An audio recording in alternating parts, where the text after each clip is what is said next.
Alright everybody, welcome back to another episode. This is the Good Bit Podcast. We are very grateful to have you with us this week, and we have another exciting discussion for you to listen to today on the podcast. I have my old friend Dylan Blore, not because he's old in age.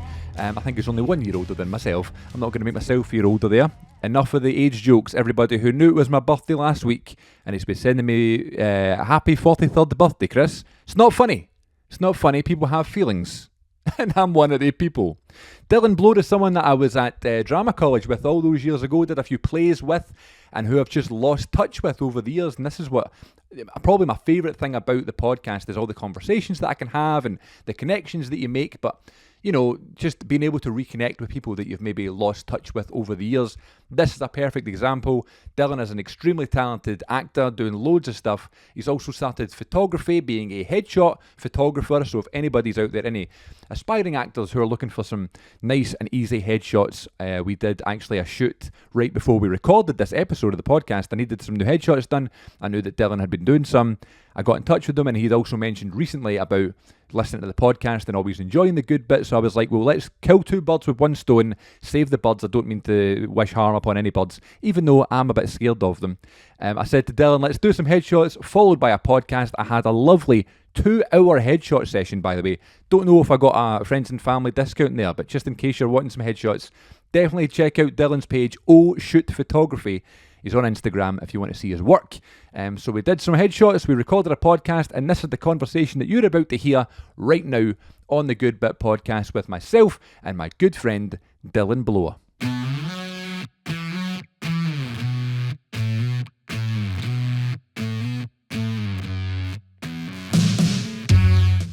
So we were just talking about records. Yes. I just asked you, do you have a record collection? You seem like a bit of a collector. Yes, I am a bit of a collector. Well, records are very expensive, right? So have they always been really expensive, or it's just because of this resurgence? I think. Well, I'm not sure because we're very new to the records collection scene.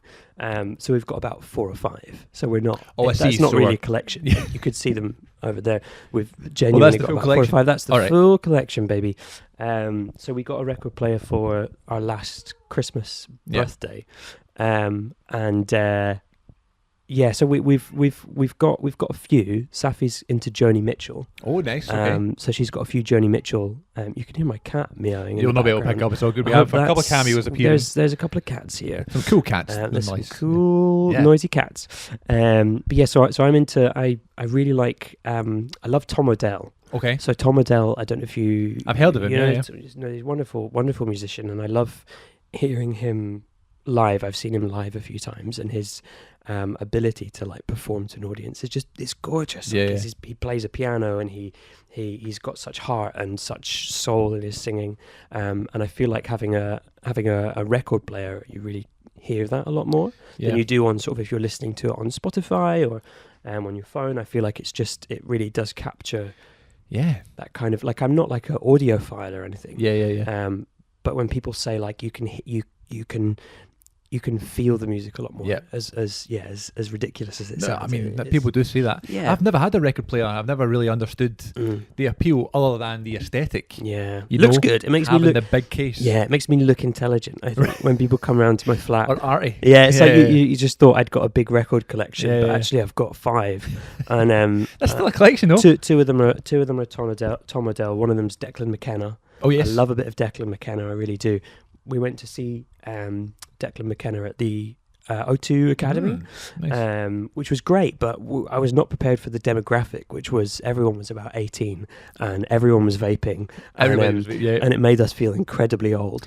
It's weird because obviously you went to that concert as a fan of I did, work, right? Yeah. And it's interesting when you see the clientele. Yeah. I was telling you about this earlier on, I went to see Paul Smith, who is a Liverpudlian comedian who just got big on TikTok, right? Which is probably worked for years and years, but he definitely got a big break recently just by posting clips on TikTok. Yeah. And he sold out 3 nights at the biggest venue in Glasgow other than, like Hampden or whatever, but like arena show, the Hydro.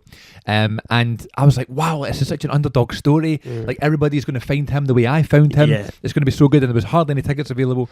And I don't know what it was about the people who were there. Yeah. It was just not no one like me. What was the demographic? They were all maybe a little bit older than me, but everybody was like covered in tattoos. Oh. Everybody had lots of bald people, loads of drinkers, loads of vaping, loads of people who look a bit out their face. Yeah. That not Neds or like chavs or anybody like that, but just a certain type of person that I wouldn't normally hang out with. It takes you by surprise. Yeah, I know. It really surprised me because you're like, oh, but am I? I feel like I'm not. I like that. I feel like such an odd duck. Yeah. So I wasn't expecting how much vaping there was going to be at the gig. So much so that you were vaping because I know. Yeah, it made me sound really old because we were just like, oh, we're going to have to move further back because everybody's vaping. So what's you a concert goer? You like a concert? Not mainly because it's so expensive. I only really go when it's somebody that I know or if it's a friend. So we've seen Tom Odell live more or less every time that Tom Odell's played. We've been there. We've even been down to Manchester to see him, and because I just love him. I think that his music's so emotional, and I think that his songs are really beautiful. And he's done a lot of sort of advert, sort of commercial stuff, and I think that's where a lot of people know his music from. But I feel like his kind of discography is really varied. He's got some really, really sort of harrowing stuff that he did over lockdown when he had a bit of a sort of mental health sort of I don't want to say mental health episode, but everybody's got mental health, but especially through that time. And he had a really different album that was called, I think it was called Monsters, and it was all about your monsters and your internal demons and all of this. And it was really, I don't think it was anywhere near as acclaimed as his other stuff, but it was harrowing. Really good. A really beautiful thing to listen to. Yeah. I think with concerts is, first of all, I'm very tall, so I always feel bad standing up. Oh, mate, yeah, you're that guy. Because I'm always in front of someone who's like so much smaller than me, and I'm like, I'm so sorry. But then also, I like a lot of different artists, but I like a lot of like maybe 3 songs per artist sometimes. If I go to a gig that's 2 hours long, I'm not going to know half the songs, and I'm going to feel out of place. Because you end up just bobbing, don't you? Yeah. Yeah, that's. People are looking at you. I think. Do you know what, you're onto something? I think that's why I only go when I'm a super fan because I know everything. Right. Yeah. I mean, because obviously you're very tall. I'm not anywhere near as tall as you are. But at the Tom Odell gig, the last one we went to, I was so cautious of being in people's way that I squatted for most of it. And then we left, and I was like, right? Oh, God, my legs are killing me. So you can't. You paid all that money to squat. You know what I mean? Yeah. So you either do you stand at the back?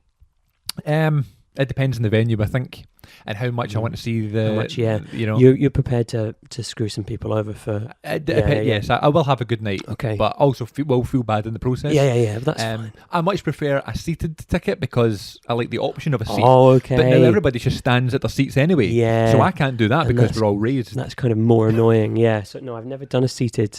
I feel like it would suit me. I feel like it'd be more relaxed. I like the option of the seat, I've been to a few gigs with Josh, the wonderful Josh, who's also been on your podcast. Josh Hayes from Home Alone episode fame. There you go. Yeah. There you go for the fans, or the Molly and Mac fans. Yes. We've been to a few gigs together, and we have this sort of running joke where we always get sore backs after about 5 to 10 minutes. Oh my God, that's so real. Both of us will be like, we need somewhere to lean. We need somewhere to lean against because our backs, your back gets sore, man. Mid-20s, I can't. Mid-20s is the end of the back. And it's funny because we'd been to this is a throwback, but we went to a Rat Boy gig when we were at college, and we were in a mosh pit, and we were moshing. Oh yeah. And then the difference between that and like 5-6 years later, and we're like, yo, is there somewhere for me to lean? Because my back's actually killing me. I'm going to go to the bar. Yeah. But you've already got a drink. It's not for the drink. It's to stretch those legs, brother. I just need to have a lean. Yeah. Well, I don't know where my next concert is. In fact, I do. We're going to see the Jonas Brothers. Where's that? I'm assuming that's the Hydro, yeah. I saw them before when they just came back, and then a little thing called lockdown happened, and I was like, oh, well, that's the last concert I'll be at for a while. There you go, yeah. So we're going back there, and yeah, I like the Jonas Brothers, man. I like it because it's a childhood thing, and I grew up listening to them. It's like Busted and McFly and that group. See, I knew sort of Busted and McFly, but the Jonas Brothers were never in my sphere. I have no idea why. I was a Disney kid. I was a Disney Channel kid that grew up watching Camp Rock and High School Musical and things like that. All of those things passed me by. We're the same age. Yeah, because I'm really out of. But it was more. I think it was more just like we didn't have a Disney Channel. Of course, I was very lucky. We had the very sort of like basic. Yeah. You would have been a Molly and Mac fan. Oh yeah. The network TV stuff. I'd have been well into that. Yeah. I can't even remember what my stuff was, but no, Jonas Brothers. I never.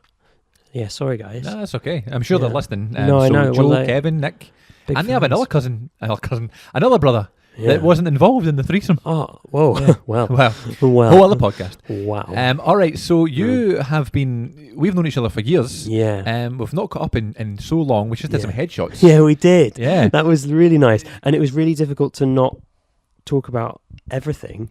Because we knew we were going to record the conversation. I wanted to save all my good stuff for now. Yeah. So I was trying not to I was trying not to spend all my conversational load, as it that's a phrase that you can say.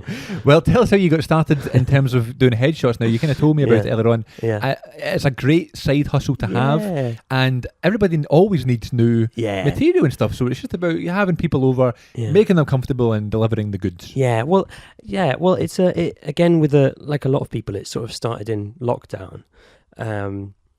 But it was just photography, and it was just a way to kind of give myself. It was a way for me to find another creative outlet, because I didn't want to feel like sort of my only creativity was just sort of acting. I wanted to feel like I could do other things as well. Did you have a camera already, or did you have to go and buy one? I got one. I got a second-hand one, Nice. An old Nikon, a D3500, with just one lens, and I just had the best time ever. Just over that year, kind of. Taking photos of everything, and I was working during lockdown. I was working in Superdrug, so I was in town a lot.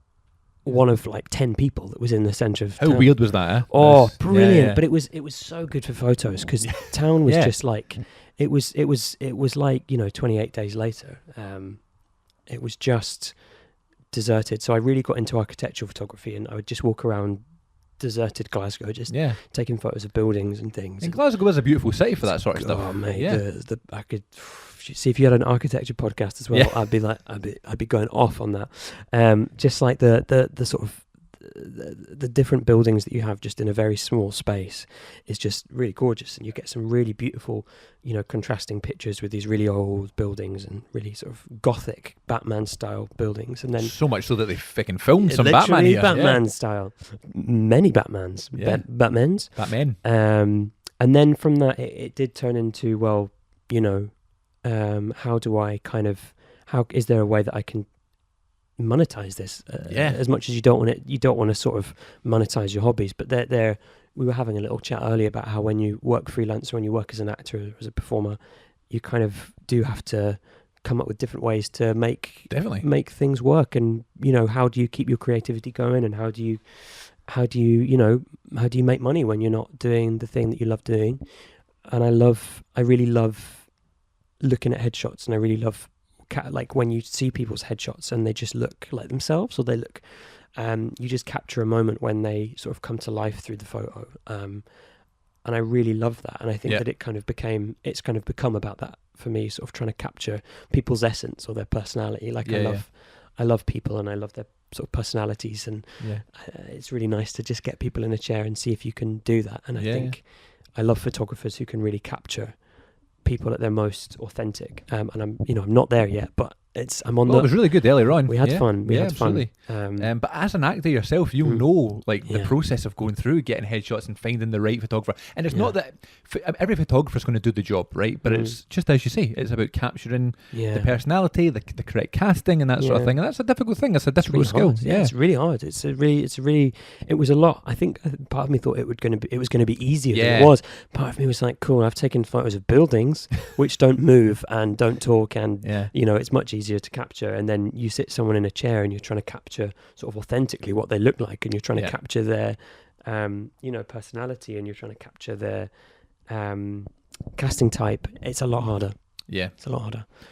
But you've done a good bunch over the last year or so, thank you. Right? Yeah, past year's been really nice, and what's been really nice is meeting people that I didn't expect to book in, or people that I don't know. Is that been a thing? That's lovely. Been really lovely. Mostly sort of friends of friends, or that kind of thing. It's been nice to reconnect with, like yourself. It's been really nice to have people in that I haven't seen in a couple of years, and catch up with them, take some photos, and then also people that I actually don't know, and that's been really nice as well. Just pick their brain. It's a bit like doing the podcast. Actually, it's been a really nice way to reconnect with people, but also I've been put in touch with other people. Who, this person would be a good podcast guest, and I have no idea who they are. I remember I did an episode with a very talented actress who's actually in a new film on Disney Plus called Young Women and the Sea. Oh, I don't know if you saw that on Disney Plus, the Daisy Ridley film.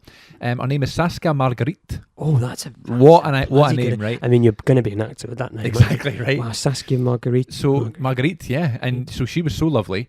My agent put me in touch with her because she's also on our books. And we were sitting chatting. I'd never met this woman before, but we just had such a great conversation. She was telling me about all this sort of stuff. She's like, and then we finished the episode and we went to reconvene. Okay, I'll let you know when the episode's out. And she's like, oh yeah, well, we're just about to dock the boat anyway. So, and I was like, sorry, you what? And I was like, what? She was on the boat whilst we were recording, and I didn't know this whilst we were recording the whole time, so I just met this actress who's in a film with Daisy Ridley, who at that moment was on a boat talking to me somewhere in the middle of the ocean. Why was she? What kind of boat are we talking? Are we talking like she yachting? I don't.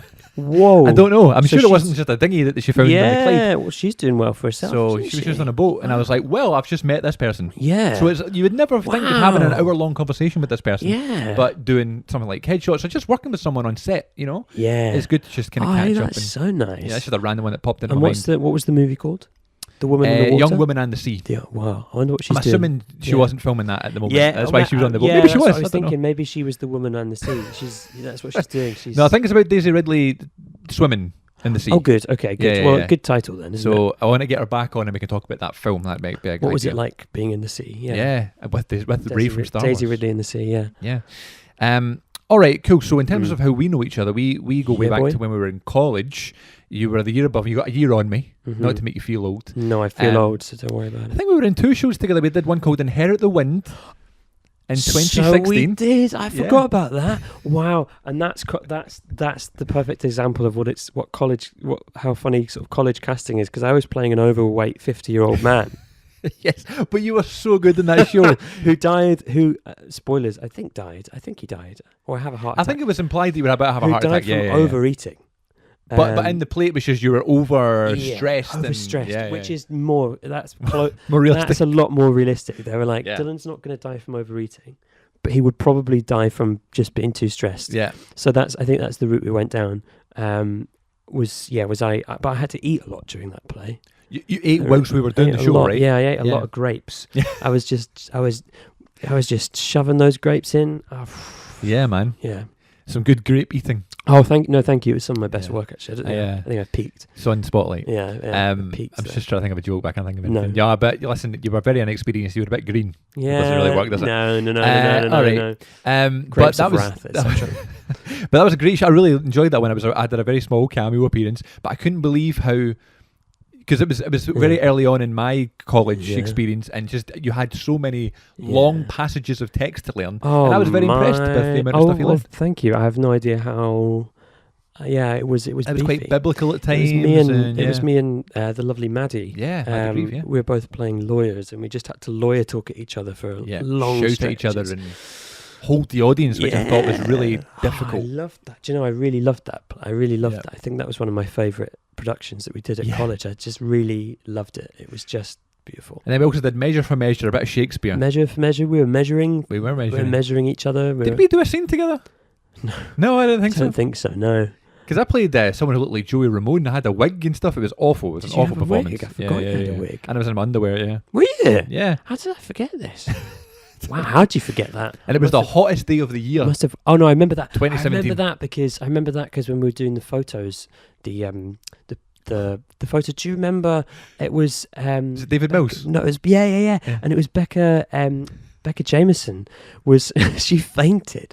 She passed out. That's right. And because they were sitting down, so nobody clocked, and she just passed out and she'd fainted. I totally forgot about that. She fainted onto somebody and she was literally unconscious for a good couple of seconds. And we were scrolling through the photos and we were like, she fainted during that photo. And Ian, who is now co-host of the podcast, was our director, and he thought it was a character choice. Yeah, and it turns out she genuinely fainted because she was too hot. It was so hot. Yeah, and that was those photos are incredible because you can. It's just each one is just her eyes going, and then she's gone, and she's just. That's brilliant. Yeah. And we were talking about Jade, who is now a stand-up comedian. Who's a brilliant stand-up comedian. Yeah. Incredible stand-up comedian. We filmed a trailer for that show, and she was just in one of the rehearsals just eating a yogurt. And Ian filmed her eating the yogurt because, again, he thought it was just one of the things the character would do. Yeah, it's just Jade eating a yogurt. And it was in the trailer. So we were just going, why did you put that bit in the trailer, Ian? That's not going to make more people come and see the show. Oh, good times. I loved yes, Jade's brilliant. She's very good comedian. But yeah, so you graduated the year before me, and then you went out to do all sorts of stuff. You've been busy, especially recently. Can you tell us anything? And obviously, it's weird, isn't it, when you can't really talk about some stuff. But you're doing some stuff. You've done some stuff in the past few years. Yeah, it's been a really nice. I've been very lucky over the past few years, and like we were saying, it's all ups and downs. And I think it's a real. I think that's the thing that I'm still sort of adjusting to is the ups and downs, because it can be really great and the highs can be really high, and then actually it can be really tough, and when it's not coming in and you sort of feel like you're treading water and stuff. But I have been very lucky over the past couple of years. It's been more screen work, which I wasn't expecting. I wasn't expecting that at all. Like after I left college, I was really into stage. That was kind of where I saw, that's where I saw it going, and that was the kind of work I was enjoying. But then the universe kind of decides for you, and I've really enjoyed the shift to screen work. I think it's been, like I said, it was something that I wasn't expecting. I think when I was at college, I really struggled with screen work because I was very over the top. I was very animated. I was big eyebrows, man, and I really camera work made me really nervous and really sort of clam up, and I just sort of didn't enjoy it, to be honest. And then sort of when I started doing it professionally and started getting more comfortable with it, I just love it now. I just love it. And I love movies, and I love movies, I love TV, and I love that kind of real kind of nuanced, really subtle sort of style that you can do and I do on screen. And so it's been lots of fun. I've been very lucky and I've loved it. But like we're saying, it's a roller coaster, man. Like it's really difficult to have a thick armor when you're sometimes you're doing great work. I had a really good year 2023.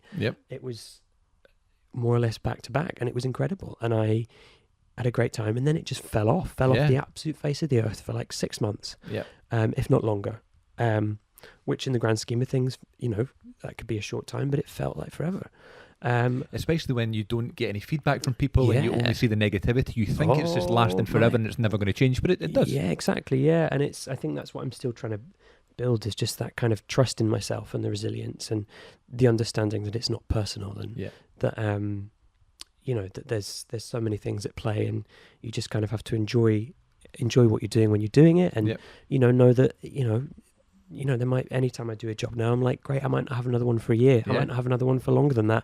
Might not have another one for 2 years, but that's fine, because that's you enjoy it. That's what this is, and you've got to be comfortable with that, and find ways to keep busy and keep creative, and the headshots are probably helping you with that. Exactly. And sort of it's all about doing different things. And over the summer I was a production assistant for a theatre company, and that was great. I learned so much from that, and getting to work in theatre in a different seeing a different side of things, and building up skills that mean that you can keep yourself balanced and keep. So how did you go about doing that? Did you just get in touch with them and basically you were looking for the experience, or? Yeah, so it was with a company I've worked with for a couple of years, Bards and the Botanics, who do Shakespeare company. They gave me my first job out of college, and I've had a couple of jobs with them since, and I did front of house with them for a couple of years. And I'd mentioned to them that I was, I'll do front of house for you again this year. And we had a little chat about coming on board as a production assistant. And, it came at a time when, like I was sort of saying, I'd had a real dry spell. And I was really wanting to be in those environments. Just in amongst it. And just wanting to sort of be around actors and theatre and stuff. And it was a really great opportunity for me to really develop new skills. And I did some photography for them. I did some sort of rehearsal shots, and it was a real lovely way for me to sort of combine all these different things and work with people that I like. And it was great. I had a really lovely summer, and it was really lovely watching it from the outside and seeing how good people are. Like, just like watching a room from the outside and really loving it, and just loving all these actors just working together, and not, because I'm not sort of sitting there thinking about what I need to do, just watching everyone and being like, God, you're all really good. Yeah, it's really nice to just watch people being good. And you were saying that as well when you're writing your own stuff and you're casting your own work. You're finally getting to see everybody else doing their own thing. Yeah, and then you're put in the position of, this actually is really difficult because people have their own. Everyone's brilliant. And stuff. I remember someone said that to me. It was a really nice piece of advice. Someone said, they were like, everyone's good. Like, everyone is just good. By the time that you're auditioning people, or that you're kind of at that point, everyone's good. Everyone can do it. And it's about having that belief, because I think that I can be quite sort of self-critical and quite hard on myself. Really nasty to myself sometimes, and I really want to get out of that habit. Yeah. And just remembering that actually everyone can do it, and everyone's got their own thing, and everyone's and we were having a little chat. I'm writing and directing my first short film at the moment. A little plug. There's a plug. Get that plug in the social media. We'll get it retweeted. And I've been sort of casting that, and that's been brilliant for me to see that actually just all these people are great. Yep. And it can come down to really, really unique things, like actually this person does look too much like this person, and I need them to look different. Or going on your social media, as you said. Yeah, exactly. Or someone's social media. It can come down to anything, and it can come down to absolutely just anything, and actually realizing that everyone's brilliant, and everyone offers something different. And I was helping out my friend casting he's doing a play by pint, and again I was sitting on the other side of the table watching actors come in and just being like, God, everyone's good. Yeah, like there's nobody coming in where I'm like, you didn't do a good audition. Yeah, why are you here? Yeah, everyone does something brilliant, and everyone does something unique, and it's really, really good to see. It's been really nice this year to sort of see some things from the other side of the table.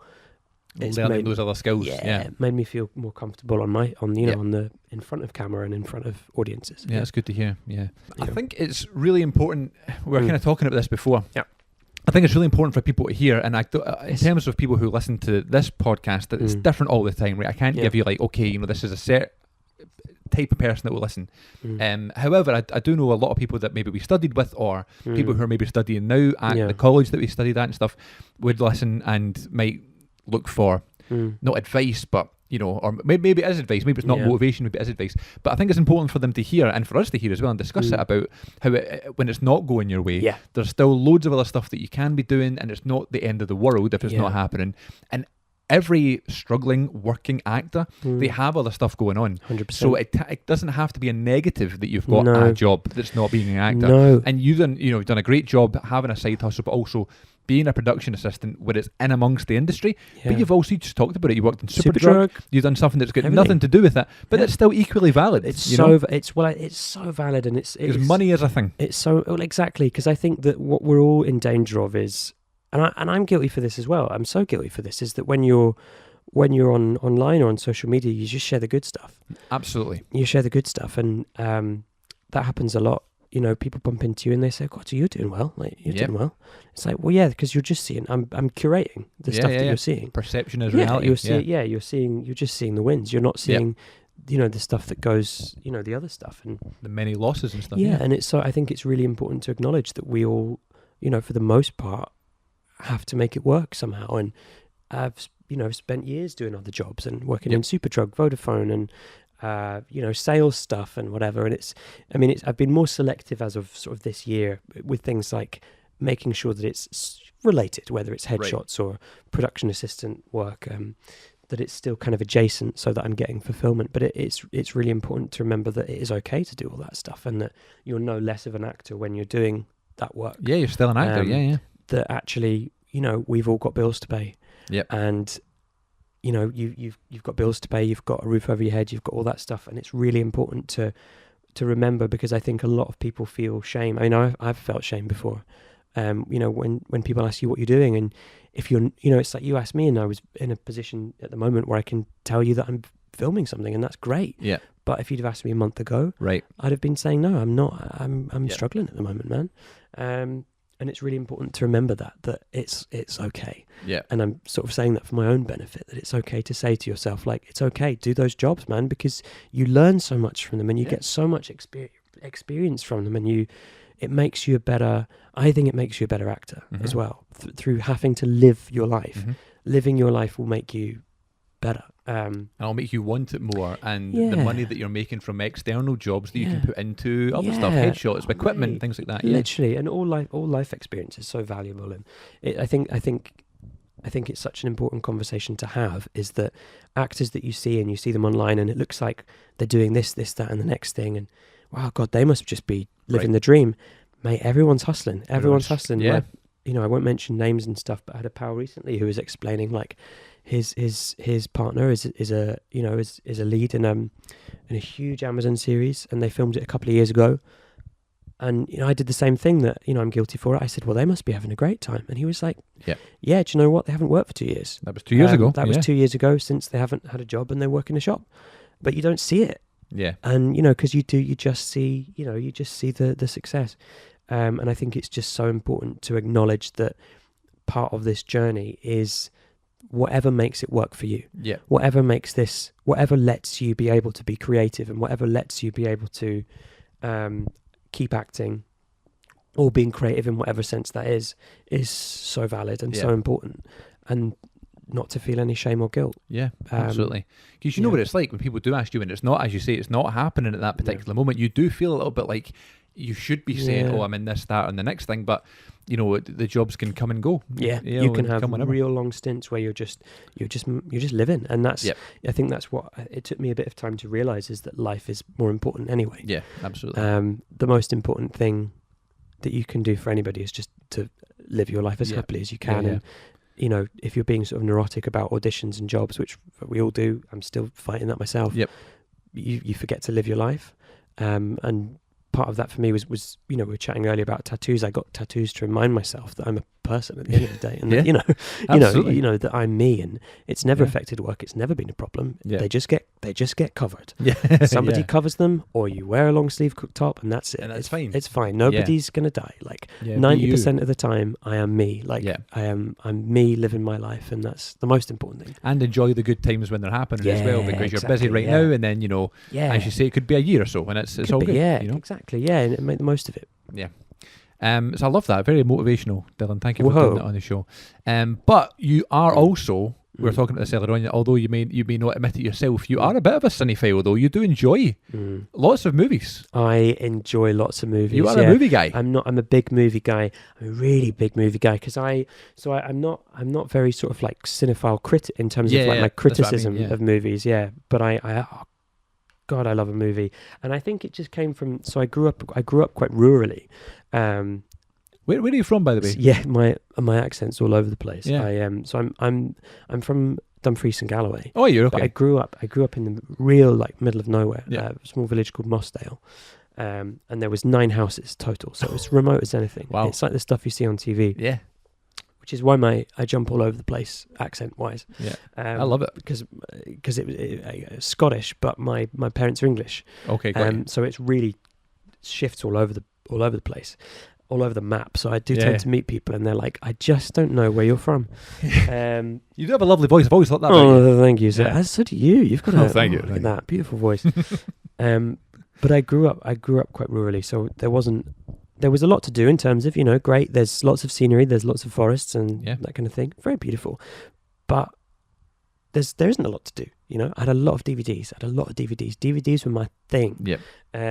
I was obsessed with just buying cheap DVDs, and I just would watch I would get so wrapped up in these worlds.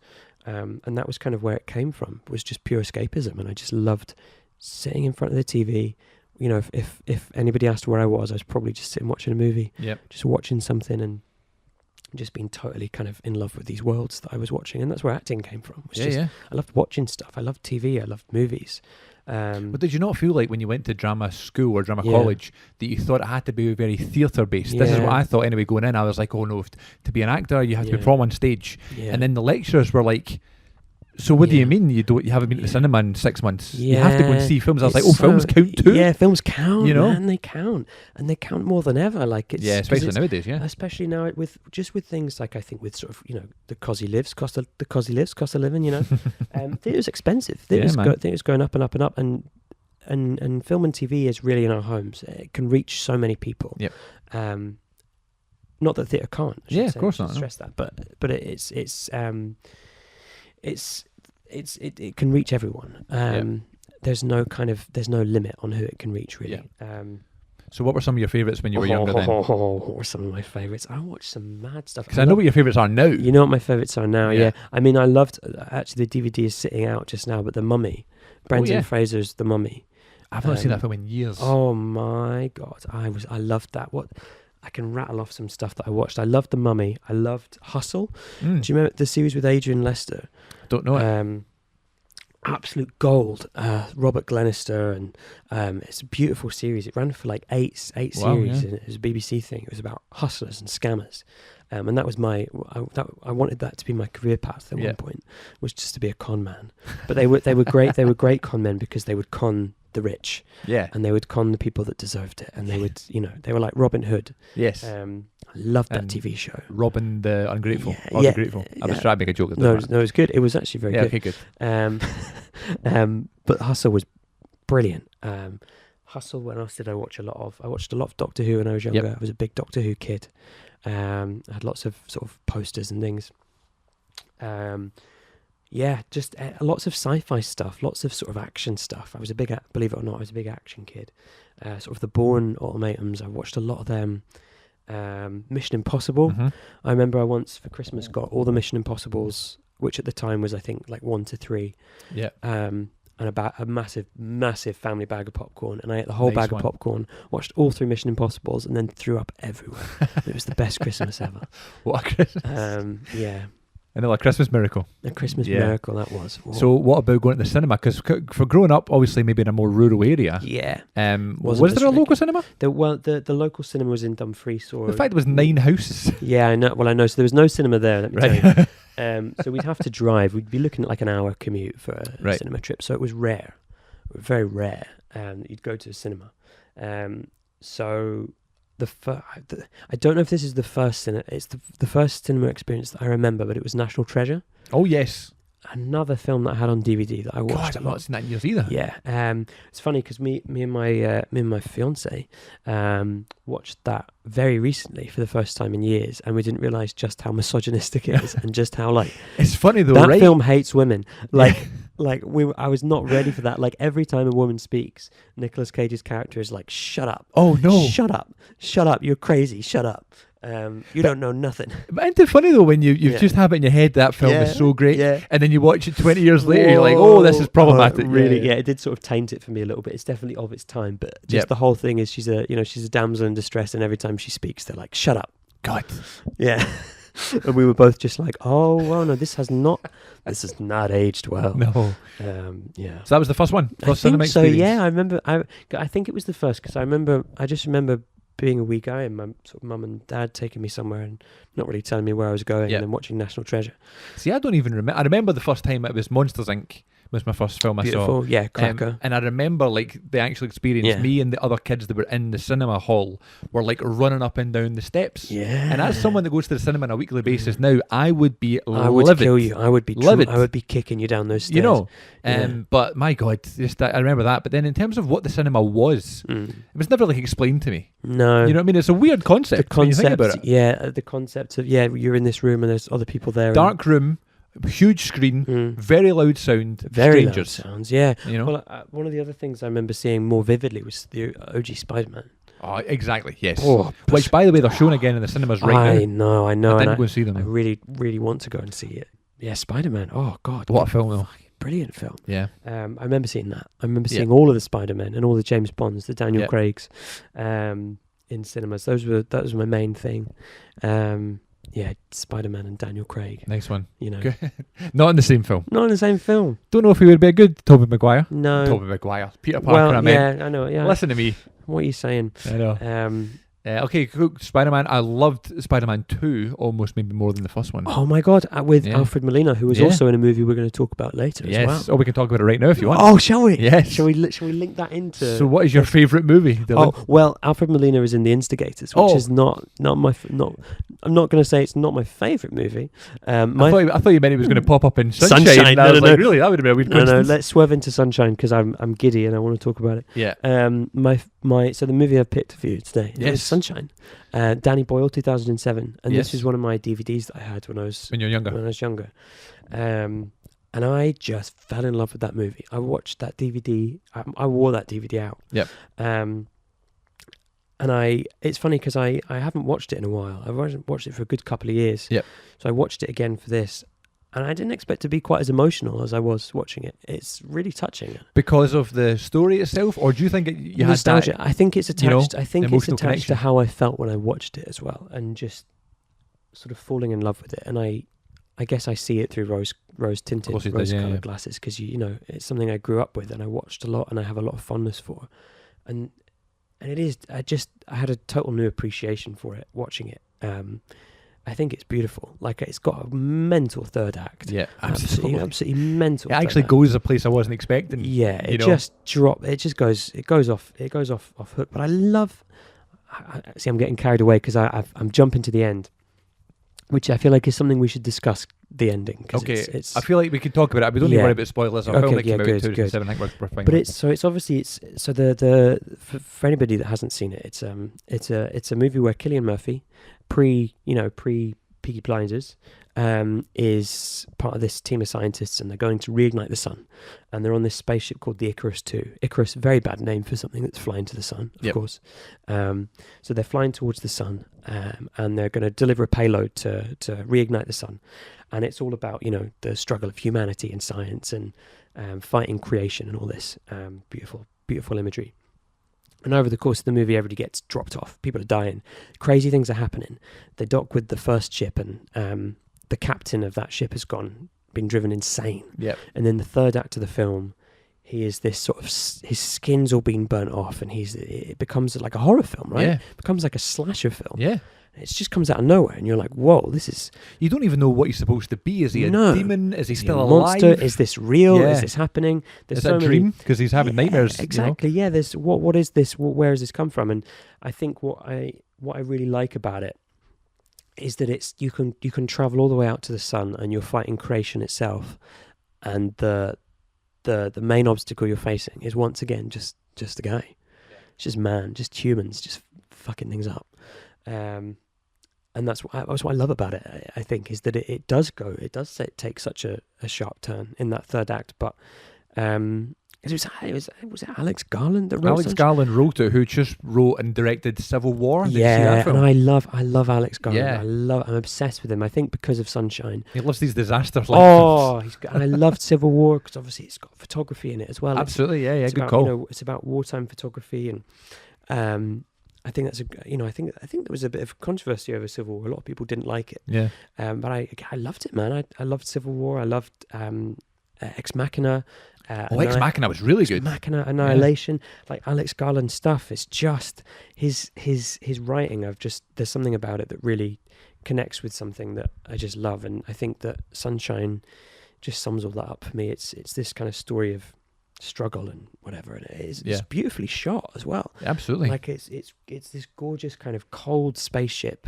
The cinematographer wanted it to feel like really cold, so that when you see the sun, that you're really hit by it. So there's lots of blues and lots of cold colors, and then when the sun's there, it's just so impressive. The music, the score of the movie is just phenomenal. Like, there's so much music in that movie that's been used through so many, like, to the point where now they sound cliche when you hear them. Like, they sound cliche because you just hear them, but it's gorgeous to look at. The framing of it's beautiful. The soundscape's incredible. There's some just really gorgeous heightened scenes, and I think it really plays with many different types of filmmaking. Like, it plays with genre, it plays with horror, it plays with sci-fi. And there's these moments in the Icarus in the first Icarus spaceship where they have pictures flashing up, like subliminal images. Yeah. And it took me maybe 2 or 3 watches to get what that was, but it's great. Like, it's just haunting. And what do you think it is after watching it a few times? So I think because that feels like it's the start of the horror. Coming in, and it's because I've sort of watched because I've loved it so much, I've watched it on sort of pauses and freeze frames and stuff, and it's pictures of the Icarus crew, pictures of the first Icarus crew, and they sort of flash up, and it's kind of this hint that something's something's not right, and because they flash up so quickly, it's just really unsettling, and I love that. Have you ever seen Fight Club? Yeah, I've seen Yeah, so they have Brad Pitt flash up a bunch of things, and that's what I thought of. Yeah. It does steal. I mean, I think, what was Fight Club before? Yeah, 1999. Yeah. Sunshine does borrow a lot from other. But that's okay though. I'm not saying. No. It borrows a lot from sort of your kind of Alien and your. Definitely got Alien from it. Yeah. 2001 Space Odyssey. Yeah. It borrows from all of that, but it does that kind of confined space. Yeah, absolutely. Confined space. There's something going. I love those movies where there's, especially space movies, where it's a confined space and there's lots of things going wrong and who's going to die and That's what I liked about it, because I like movies that they do feel trapped and it's just happening here. There's no distractions, whether it's like a 2001 or Aliens, or even Jaws, my favourite movie. There you go. It's just on a boat. There's loads of stuff like that. So good. I will mention Jaws every episode, by the way. Jaws again, but it's that thing where it's just really, it's really stripped back, but there's some brilliant actors in it. When it came to Sunshine, right, I knew it from we very, very, very, very, very, very, very, very, very vaguely talked about it years ago when someone had just watched it. Okay. Right? Cool. So that I knew it from that. And other than that, I knew nothing. Yeah. So I love films like that because I'm going in totally blind. Yeah. No pun intended with the sun, and it's just watching it, and then Cillian Murphy pops up. Chris Evans is in it. Michelle Yeoh. My God. Benedict Wong. Absolutely. Rose Byrne. Who else? The cast is. I've got some notes here for you. I love notes. I love notes. The cast is incredible. Like it wasn't till I rewatched it, and I was like, oh my God. As an actor now, you're like, my God. Yeah. There's everybody, and Cillian Murphy is incredible in. He is really good in this film. He's a great actor. Did you see Oppenheimer? Yeah, he's phenomenal. He's fantastic. And he's always been brilliant. It's because at this point it's almost like a cliche. Like Cillian Murphy's good. Yeah, we know. Yeah. But you watch something, from his early stuff, like Sunshine, and and 28 Days Later and all that. And he is just incredible. He's just raw. Like he's just raw, like feeling, and he just feels so much. And Michelle Yeoh in it is just there's the moment where the oxygen garden burns. And this is sort of her baby.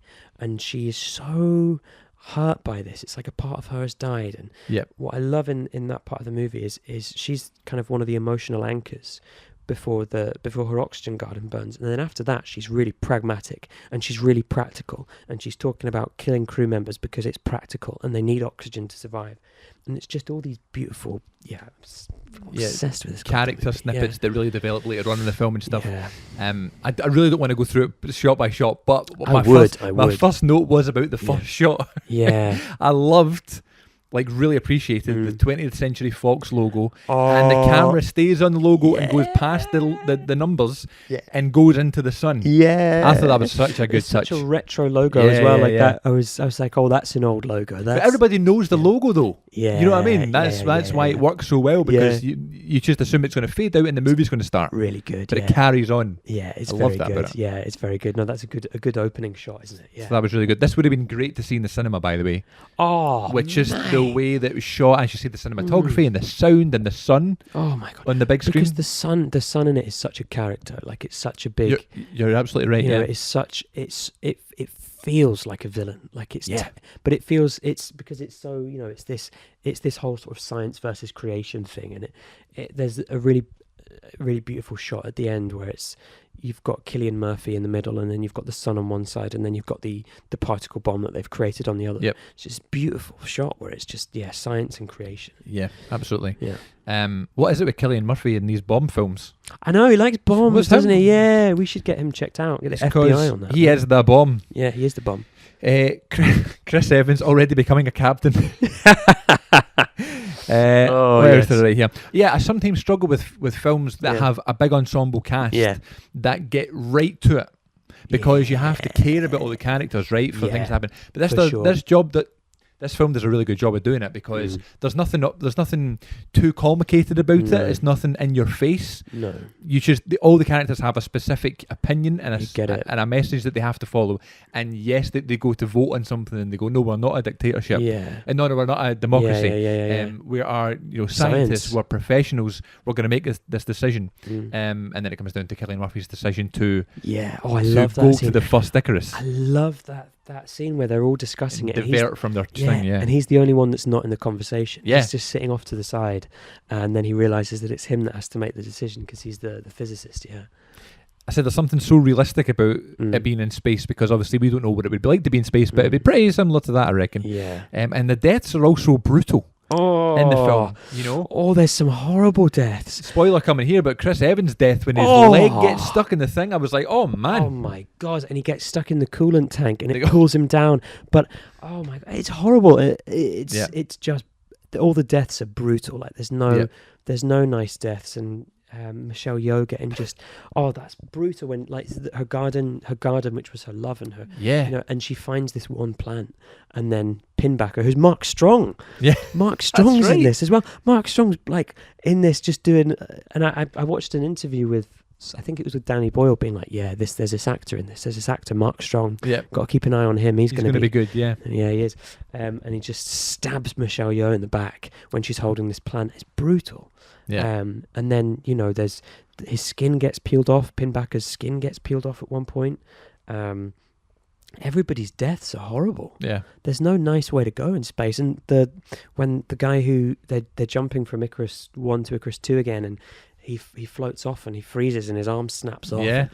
There's very well done, by the way. Yeah, really beautifully done. There's a beautiful scene where it's just, I think it's just Cillian Murphy trying to set this bomb off, and he's in the spacesuit, beautiful designed spacesuit, by the way, those golden things, and obviously they're built for space where there's no gravity, and he trips over, and he's too heavy to stand up, and just his frustration that like the one thing that could just end this whole thing is that he can't stand up, and it's just Cillian Murphy's just frustration in that suit that's just like, I can't stand up because this suit's too heavy. Yeah.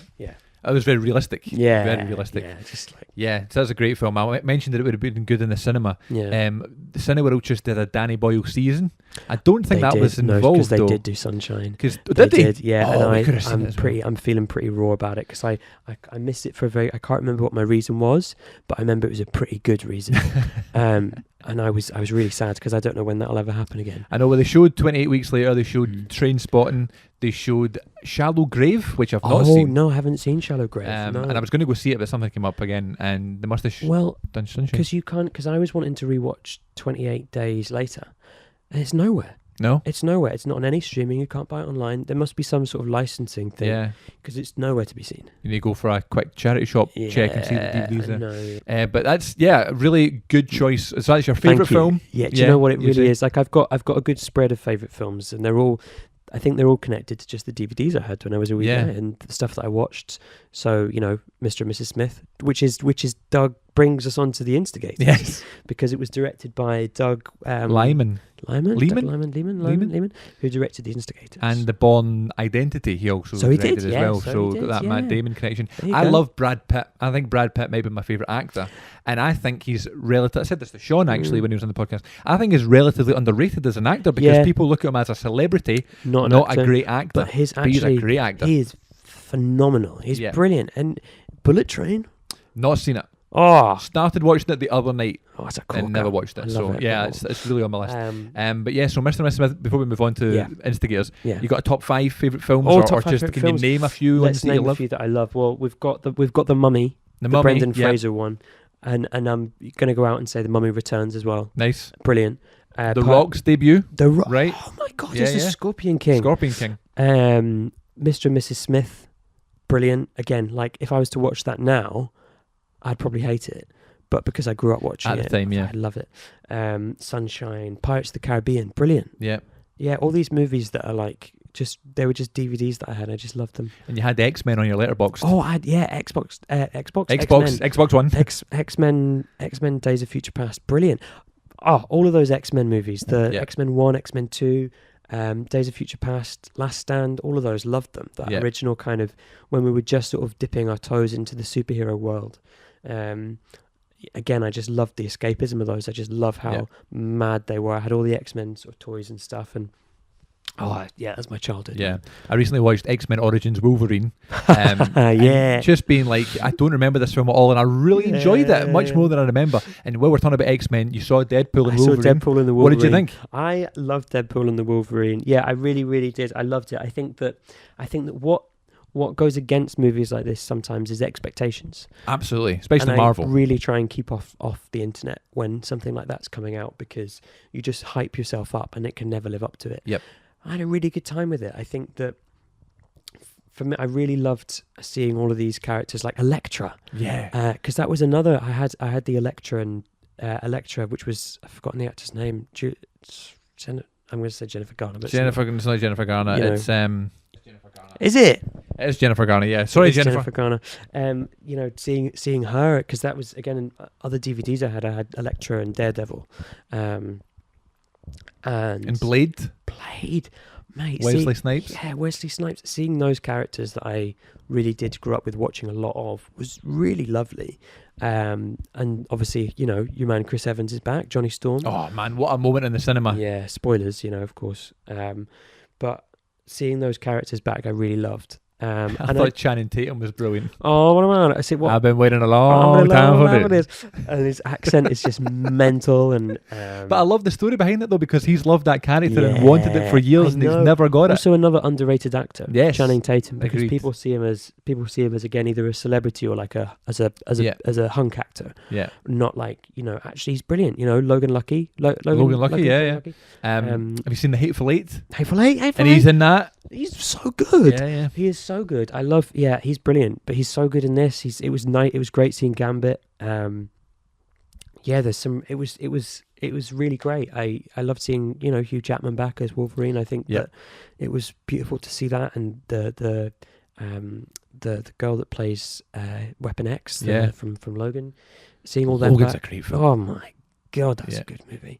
But just all of these hitters that. Yeah, it makes you realise how far we've come, and I think that I feel like that's what they were talking about a lot in the promo, was like, look how far we've come, and like look where we started, and actually these movies were all brilliant. Well, I loved in the credits they showed some behind the scenes stuff of all the X-Men film with Green Day, Good Riddance. I wanted to cry at that. My God, what a lovely touch! And I know a lot of people, we were kind of having a bit of a moan about some more recent Marvel stuff recently. I love that moment where he was like, "Welcome to the MCU. Yeah. You're joining at a bit of a low point." Bit of a low point, yeah. And then was it Nice Pool? He says, "I think it's been consistently good since Endgame." But we're right, because we're moaning a little bit about the amount of stuff we're getting just now. But back in the day, we would have loved all this content. Yeah. Especially people who are older than us. We're totally spoiled for it now. And yes, the market is maybe a little bit oversaturated now. And there's so much stuff going on with Disney Plus and loads of series and many episodes and stuff, but we're just lucky to have it. It's not going to be there forever. We're lucky to have it, and I think that it's kind of that thing where you've got to let it be messy for them to find it again, because I think that you can't have a sort of continuous success with these kinds of things. You just can't. You've got to have things that then go a little bit awry, because it makes people refocus, and it makes people sort of work out, what's good, what do people like, how do we make good stuff, and I believe that you have. Post Endgame, this was inevitable. Yep. I'm inevitable. So is Thanos, yes. Exactly. I feel like it's inevitable that you're going to reach this point where the quality dips. And I think it means that we'll be looking for some good stuff after this. I'm still excited for it all. I look forward to every thing that comes out. I mean, Werewolf by Night, brilliant. I love that. Yeah. One of my favourite, I think... we as film fans, we're going to watch it all anyway, so we see it all. But there's kids who will have, they have DVDs, I don't know, but they might only watch, Ant-Man and the Wasp Part 2 or whatever it is, the one that was a Quantumania. Yeah, that might be their film. Yeah, and they'll think about it differently than the way that we do, love, because we've kind of grown up with it. First Avenger and the first Iron Man film. Then and stuff nothing will that. ever replace, nothing will ever kind of come close to that, because of the age we were when we watched them. And it was the first. We really sort of grew up with that sort of universe being created, and that was special. I think nothing will ever come close to that, but there'll be different types of brilliance, and I think I'm looking forward to seeing what happens next. I'm always, anytime there's one, I'm always watching the news. We're going to go and see it, absolutely. All right, I wanted to pick a new film for us both to watch, just to kind of keep it somewhat contemporary as we round out here. And we were looking at what the streaming services that are out just now, and there is some stuff out. There's lots of stuff in the cinema that I think we're saving up a bunch to talk about in one big super episode. But there is a new film on Apple TV called Instigators. Yes, there is. With Matt Damon and Casey Affleck and a whole bunch of big actors, actually. The cast of this movie was so surprisingly brilliant. Like, in terms of the people that they've got on board to do this is incredible. Yep. Like Alfred Molina, Yep. who criminally underused. Also the guy from the one where Timothy Chalamet's, he's like, I'm a little guy and I'm in love with Armie Hammer. Call me by your name. The dad from that, brilliant actor. Forgotten his name, but he's incredible. What's his name? Ving Rhames from Pulp Fiction? From Mission Impossible. Mission Impossible, yeah. Your man Hellboy. Yep. Ron Perlman. The cast of this was really something. For who they've got on board with it. Maybe this is a controversial thing that I'm going to say, but the one person that I felt was out of place was Matt Damon. Do you think so? Yeah, for the whole. No offense, Matt. I'm sorry. You're great, brilliant actor, fantastic actor. I actually think Matt Damon's a great actor. Yeah. Yeah, I think he's brilliant. I think he's incredible.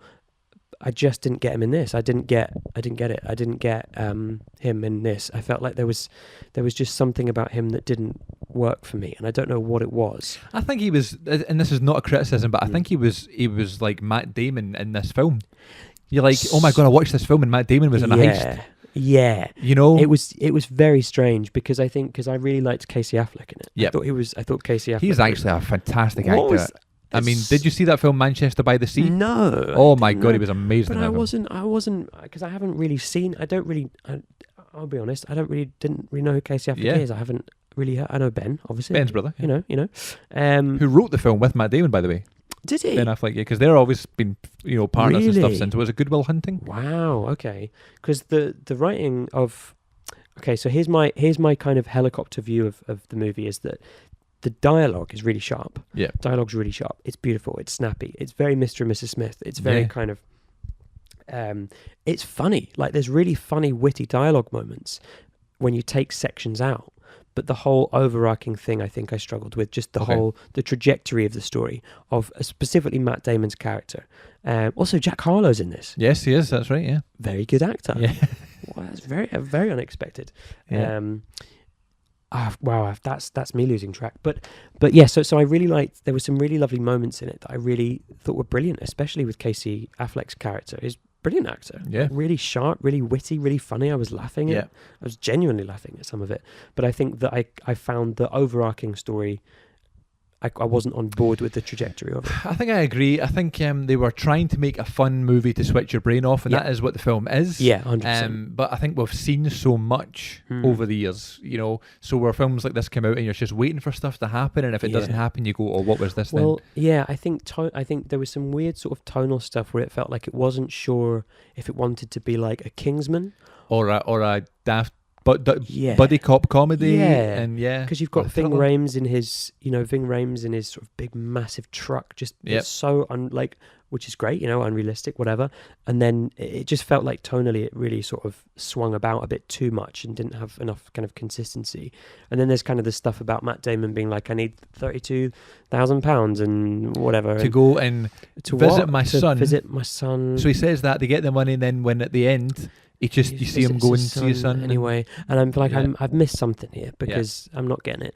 And also and it's a switch your brain off movie. I totally get it, but there was a lot of points where it's just like these guys would have been arrested immediately, and I know that that's movies, and I know that that's how movies work. Yeah. But like they had about 1 million police chasing after them, and I know that you're supposed to suspend disbelief and be like, yeah, that's the movie, Dylan. But I was just like, I don't, because you're going for realism with some of this. You're going for kind of. Some of it's absurd, some of it's crazy, some of it's quite, quite naturalistic and quite grounded. But I just found it really hard to get on board with Matt Damon's character. But I think that it was an underused supporting cast in terms of your man from Call Me by Your Name, in terms of Alfred Molina, in terms of Ving Rhames, and I think that there's some really brilliant.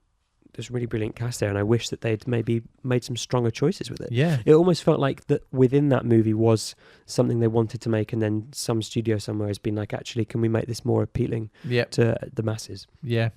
I think Ron Perlman was good, though, as the mayor. I was going to say the president and the mayor. And he had his own story arc that they didn't really go into. Crazy story. Oh, also Toby Jones is in this. Toby Jones was in this. What the hell? Like, the cast of this is incredible. That's what I mean, though, and it looked as if I saw a film in 2021, maybe 2022, called Dumb Money.